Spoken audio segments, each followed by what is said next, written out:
ఆంధ్రప్రదేశ్లో అతిపెద్ద నీచుడు, నికృష్టుడు, 420 గాడు, సైకోగాడైనటువంటి 11 సీట్లకు పరిమితమైనటువంటి దౌర్భాగ్యుడు జగన్మోహన్ రెడ్డి హుటాహుటీన తాడేపల్లి కోట నుంచి బెంగళూరుకు బయలుదేరాడు. అక్కడ రహస్య సమావేశానికి రంగం సిద్ధమైనట్టుగా తెలుస్తూ ఉంది. అసలు జగన్మోహన్ రెడ్డి హుటాహుటీన సడన్గా ఎందుకు ఉన్నట్టు ఉండి బెంగళూరుకు బయలుదేరాడు, అక్కడ ఏం జరగబోతా ఉంది అనేటువంటిది ఈ వీడియోలో వివరించబోయే ముందుగా ఇప్పటివరకు మన ఛానల్ సబ్స్క్రైబ్ చేయని వాళ్ళు ఖచ్చితంగా సబ్స్క్రైబ్ చేయండి.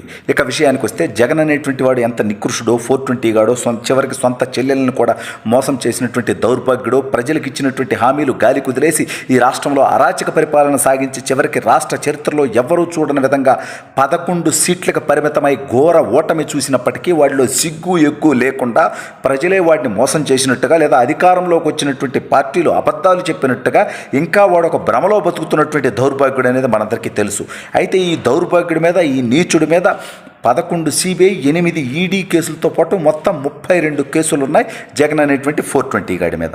వాటితో పాటు అదనంగా వీళ్ళ బాబాయిని వీళ్ళే వేసేసుకున్నటువంటి కేసులో ఇప్పుడు తమ్ముడు దాకా ఆగి ఉంది, అవినాష్ రెడ్డి దాకా. అవినాష్ రెడ్డి అరెస్టు అనంతరం జగన్మోహన్ రెడ్డి సతీమణి భారతీరెడ్డి గారు, అదేవిధంగా జగన్మోహన్ రెడ్డి అనేటువంటి 420 గాడు మహిళ కాబట్టి భారతీరెడ్డి గారిని మనం గౌరవిస్తాం. జగన్ అనేటువంటి 420 నా కొడుకుని ఎందుకు గౌరవిస్తాం మనం? ఈ రాష్ట్ర ప్రజల సంపాదన దోచుకున్నటువంటి నికృష్టుడు, వాడి తప్పుడు పరిపాలనను ప్రశ్నిస్తే రఘురామకృష్ణరాజు గారి దగ్గర నుంచి నా దాకా అనేక మందిని చిత్రహింసలకు గురి చేసి ఈ రాష్ట్రంలో లేకుండా ఎన్నో ఇబ్బందులు పెట్టి చివరికి వాటికి ఫలితం అనుభవిస్తూ ఇవాళ సిగ్గు ఎగ్గు లేకుండా ఇంకా బయటకు వచ్చి తెలుగుదేశం పార్టీ అరాచకాలు చేస్తూ ఉంది, హెచ్చరిస్తున్నా చంద్రబాబు నాయుడిని అంటాడు. ఏంట నా కొడక నువ్వు హెచ్చరించేది? గాలి నా కొడక, నువ్వు చేసినటువంటి ప్రజలు హెచ్చరించడం కాదు, చెప్పులతో కొట్టి పంపించిన తర్వాత కూడా సిగులేనటువంటి ఈ ప్రేలాపనలు ఎందుకు? అసందర్భ ప్రేలాపనలు సరే, ఇవన్నీ పక్కన పెడదాం. ఈ దౌర్భాగ్యుడు గతంలో చంద్రబాబు నాయుడు గారిని అనేవాళ్ళు హైదరాబాద్ నుంచి వస్తున్నావు నువ్వు ఆంధ్రప్రదేశ్లో ఉండట్లా అని. ఇప్పుడు ఈ నికృష్టుడు మాత్రం ఓడిపోయిన తర్వాత ఆల్రెడీ 11 రోజుల పాటు బెంగళూరులో ఉండొచ్చాడు, మళ్ళీ ఇప్పుడు బెంగళూరు పోయాడు. నువ్వు అమరావతిలో ఉండేది ఇప్పుడు ఈ రాష్ట్ర ప్రజల సమస్యల మీద మాట్లాడితే ఇప్పుడు జగన్మోహన్ రెడ్డిగా నీకు 39% మంది ఓట్లు వేస్తే కనీసం గౌరవం లేకుండా నువ్వు అసెంబ్లీకి వచ్చేటువంటి ఉద్దేశం లేదంట 420గా. సరే, ఇవన్నీ కూడా పక్కన పెడదాంలే. ఇప్పుడు హుటాహుటీన బెంగళూరు పోయాడు. దేనికి పోయాడు? ఈ రాష్ట్ర ప్రజల సమస్యల కోసమో, వీడికి ఓటేసినటువంటి 39% ఓటర్ల కోసమో, లేకపోతే వాడి పార్టీ కోసమో కాదు వాడు పోయింది బెంగళూరు.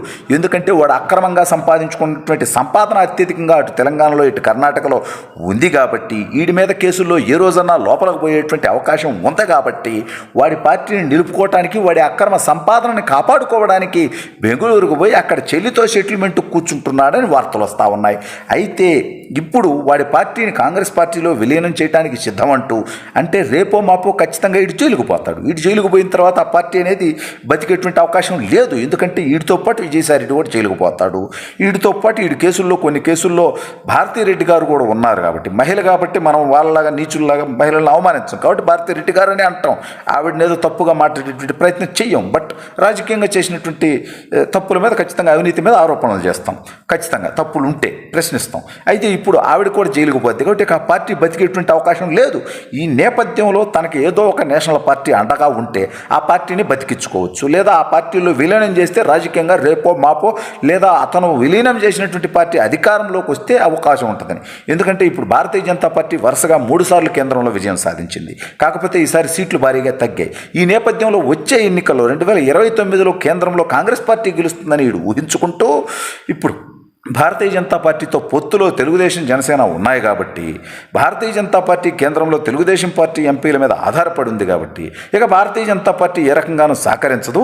ఇక మనం కాంగ్రెస్ పార్టీలో వైఎస్ఆర్ కాంగ్రెస్ పార్టీని విలీనం చేస్తే రేపు మనం జైలుకు పోయినా 29లో కాంగ్రెస్ పార్టీ కేంద్రంలో అధికారంలోకి వస్తే రాష్ట్రంలో బలపడడం కోసం నన్ను బయటకు తీసుకొస్తుందనేటువంటి చావు తెలివితేటలతో, నికృష్ట ఆలోచనలతో కర్ణాటక ఉప ముఖ్యమంత్రిగా ఉన్నటువంటి డీకే శివకుమార్ గారి ద్వారా వీడు పార్టీలో జాయిన్ అవడానికి బ్రోకరిజం ప్రయత్నాలు చేయటం కోసం, ఆ యొక్క చర్చలు మరింత వేగవంతం చేయటం కోసం ఈ దౌర్భాగ్యుడు బెంగళూరుకు హుటాహుటిని చేరుకున్నట్టుగా తెలుస్తూ ఉంది. అరే నికృష్టుడా, నువ్వు 5 సంవత్సరాలు ముఖ్యమంత్రిగా చేశావు, ఈ రాష్ట్రంలో విధ్వంస పరిపాలన చేసావు, అరాచక పరిపాలన చేసావు. అయినా నీకు 39% ఓట్లు కులం కోసమో, మతం కోసమో, డబ్బు కోసమో, ప్రలోభాల కోసమో భయపడో ఏదో ఒక రకంగా నీకైతే ఓట్లు వేయటం జరిగింది.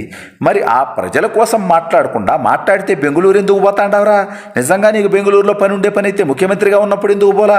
అంతకు అంతకుముందు ఎందుకు పోలా, ఇప్పుడు మాత్రమే బెంగళూరు ఎందుకు పోతున్నావు అంటే అమరావతిలో ఉంటే ప్రజలు మొహాన వస్తారనే, హైదరాబాద్లో ఉంటే రేవంత్ రెడ్డి తుత్తర తీరుస్తాడనే, కొంచెం ఒక్క రేవట షేపుగా ఉంటుందన్నట్టుగాను నువ్వు ఇప్పుడు బెంగళూరు పోవటానికని చెప్పి రాష్ట్ర ప్రజలు కూడా ప్రశ్నిస్తూ ఉన్నారు ఇవాళ. అసలు నువ్వు బెంగళూరు పోవాల్సినటువంటి అవసరం ఏముంది, ఎందుకు పోతున్నావు, అక్కడ ఏం చేస్తున్నావు, ఏ మీటింగులు పెడుతున్నావు, నీ పార్టీని విలీనం చేయడానికి పెడుతున్నావా, నీ కేసుల సెటిల్మెంట్ కోసం పోతున్నావా, లేదంటే నీ ఆస్తుల్లో వాటాలు తెలుసుకోవడం కోసం పోతున్నావా అక్కడికి? ఎందుకంటే ఇప్పుడు షర్మిల ఏ పార్టీలో అయితే ఉందో ఆ కాంగ్రెస్ పార్టీ ఇటు తెలంగాణలో అటు కర్ణాటకలో అధికారంలో ఉంది కాబట్టి షర్మిల బలవంతంగా ఆస్తులు లాక్కుంటుందనేటువంటి భయంతోనో ఆందోళనతోనో తుత్తరతోనో టెన్షన్తోనో నువ్వు బెంగళూరు పోయావని మరొక రకమైనటువంటి వార్తలు వస్తూ ఉన్నాయి.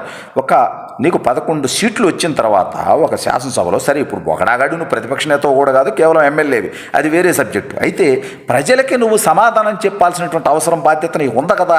ఈ రాష్ట్రం నుంచి పదే పదే నువ్వు ఎందుకు ఆడికి పోతున్నావు, ఆడి ఏం చేయటానికి పోతున్నావు, ప్రజలకి నువ్వు సమాధానం చెప్పాల్సినటువంటి అవసరం ఉంది. ఏది ఏమైనప్పటికీ నువ్వు చేసినటువంటి తప్పుడు పనులకి మళ్ళీ జైలుకి వెళ్ళడం ఖాయం.